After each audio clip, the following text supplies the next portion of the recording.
దాని మీద కూడా ఇంతకుముందు చెప్పినట్టున్నాం.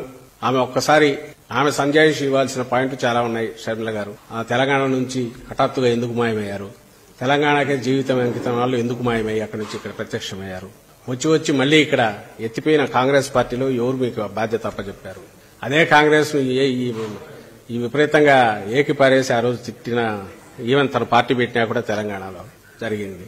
అలాగే తెలంగాణ ఇంట్రెస్ట్ నాకు ముఖ్యం, అవసరమైతే ఆంధ్రాతో కొట్లాడతానని కూడా అన్నారు. మరి అదంతా ఏమైంది? ఓ పెయిడ్ ఆర్టిస్ట్ లాగా ఎందుకు ఈరోజు మాట్లాడుతున్నారు? వీటికి ఆన్సర్లు దొరికితే ఈ వివేకానంద రెడ్డి హత్య, ఆమె తీసుకున్న పాత్ర, దానికి ఆన్సర్ దాంట్లోనే ఉంటుంది. వివేకానంద రెడ్డి గారి హత్య గురించి 4 ఏళ్లుగా ఆమెకు పట్టంది, ఈ రోజు హఠాత్తుగా వచ్చింది, ఎందుకు వచ్చింది? పోనీ అదే ఎన్నికల అజెండా అనుకుంటే మరీ మంచిది, తెలుస్తుంది కదా. నెలన్నరలో ప్రజలు ఏమనుకుంటున్నారు, ప్రజా కోర్టులోనే తేల్చుకోవాలనుకుంటున్నామని అన్నట్టున్నారు. ఈరోజు ప్రజా కోర్టులో మరీ మంచిది, దాంతో అప్పటికన్నా నోళ్లు మూతలు పడాలి కదా. రేపు ఈ ఎన్నికల్లో తెలుస్తుందిగా.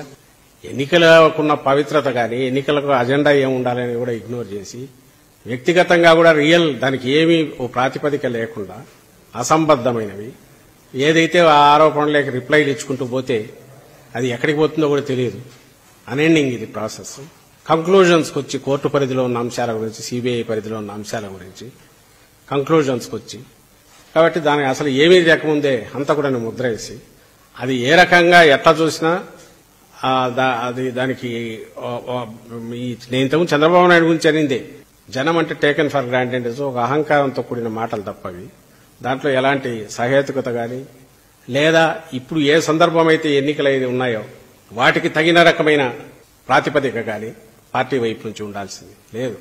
వేరే అజెండా వచ్చి వ్యక్తిగతమైన అజెండా, అది కూడా ఆమె అజెండా అని కనిపించట్లా. చంద్రబాబు అజెండా ఏదో అది ఆమె ఎగ్జిక్యూట్ చేస్తుంది. అందుకే పెయిడ్ ఆర్టిస్ట్ అని అనాల్సి వస్తుంది.